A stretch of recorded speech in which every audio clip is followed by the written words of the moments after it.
Mercredi 26 octobre. Madame, monsieur, bonsoir. Merci de nous rejoindre pour le journal du sommet arabe.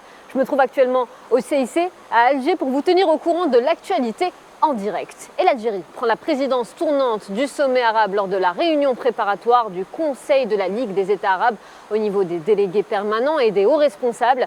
L'ambassadeur Nadir El-Arbaoui, représentant permanent de l'Algérie auprès des Nations Unies, a donc pris la présidence de la 31e session du sommet arabe. Il succède ainsi à l'ambassadeur Mohamed Ben Youssef, délégué permanent de la Tunisie auprès de la Ligue des États arabes.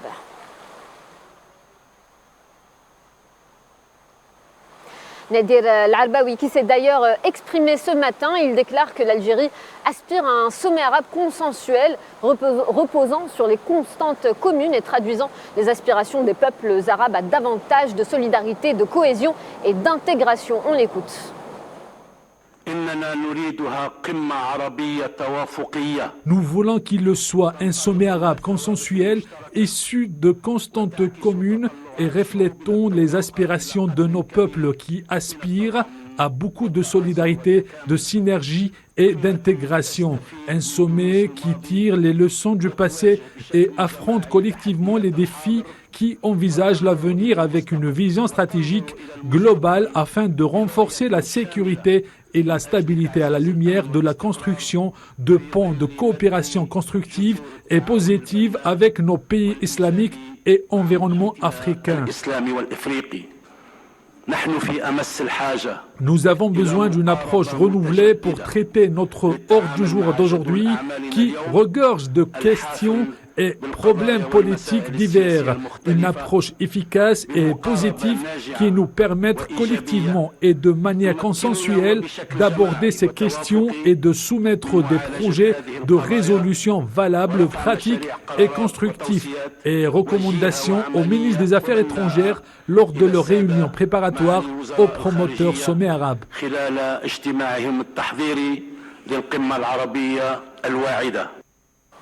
Vous l'aurez compris, rencontre ce 26 et 27 octobre entre les délégués permanents et les hauts responsables de la Ligue des États arabes. Les participants à cette rencontre de 2 jours prépareront la réunion des ministres des Affaires étrangères. Le projet de l'ordre du jour des travaux du Conseil de la Ligue des États arabes au niveau du sommet devra être adopté ce mercredi. Le sommet arabe envisage de promouvoir l'action arabe commune face à la conjoncture mondiale actuelle. Un ambitieux et exhaustif ordre du jour est prévu avec pour leitmotiv comment agir ensemble. Souad Ben Batouche. Comment peser, se repositionner ensemble sur l'échiquier international alors que les mutations dans le monde se font à une vitesse grand V, en piétinant les plus faibles? À cette question, Alger met en avant les termes rassembleur, fédérateur ou encore consensus arabe. Il faudrait d'abord s'unir pour parler d'une seule voix et former un seul corps. Les pays arabes doivent regarder dans le sens de leurs intérêts communs et imposer leur présence, notamment après les changements engendrés par la pandémie de Covid-19, mais aussi par ceux de l'après-conflit en Ukraine.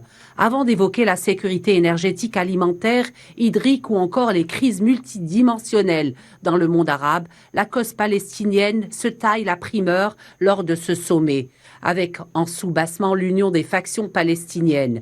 La déclaration d'Alger de réconciliation interpalestinienne a déjà défriché le terrain avec un énorme travail en coulisses.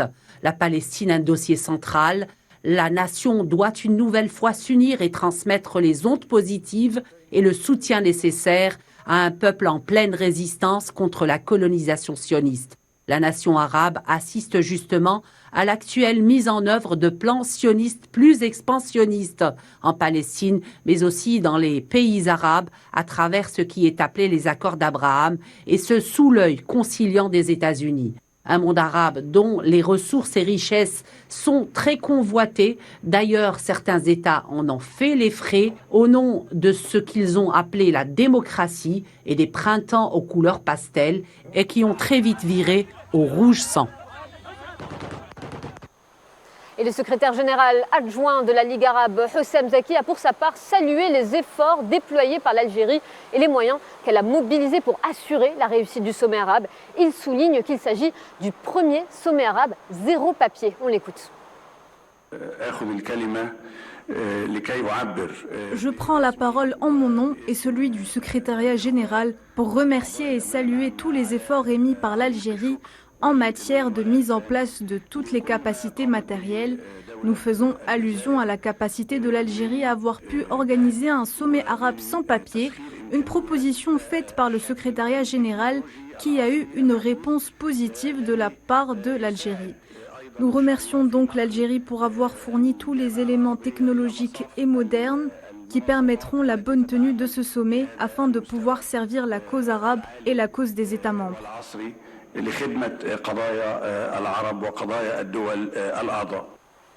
Et l'énergie sous toutes ses facettes sera indubitablement au cœur des discussions économiques au sommet d'Alger.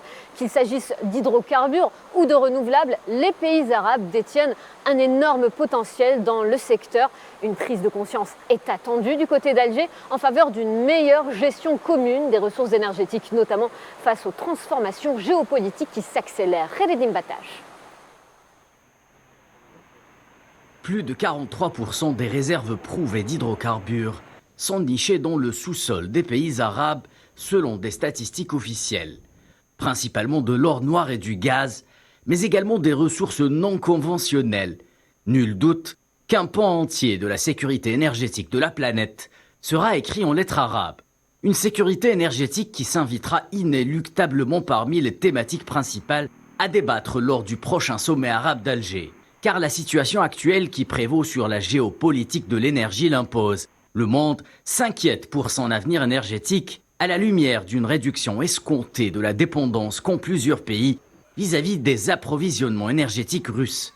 La partie d'échec tourne à l'avantage des pays arabes, tête de gondole de toutes les organisations internationales de coopération énergétique.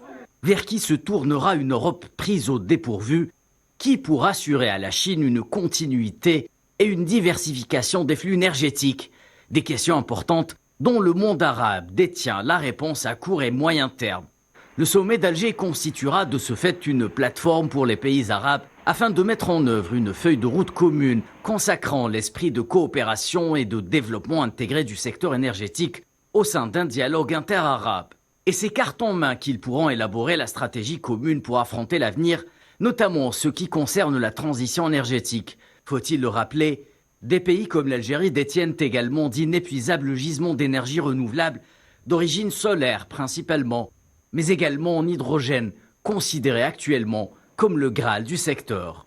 Le sommet arabe d'Alger pourrait alors sonner l'avènement d'une nouvelle ère dans l'anthologie de l'énergie, une ère où les pays arabes auront le destin du monde entier entre leurs mains, pour peu que les intérêts convergent.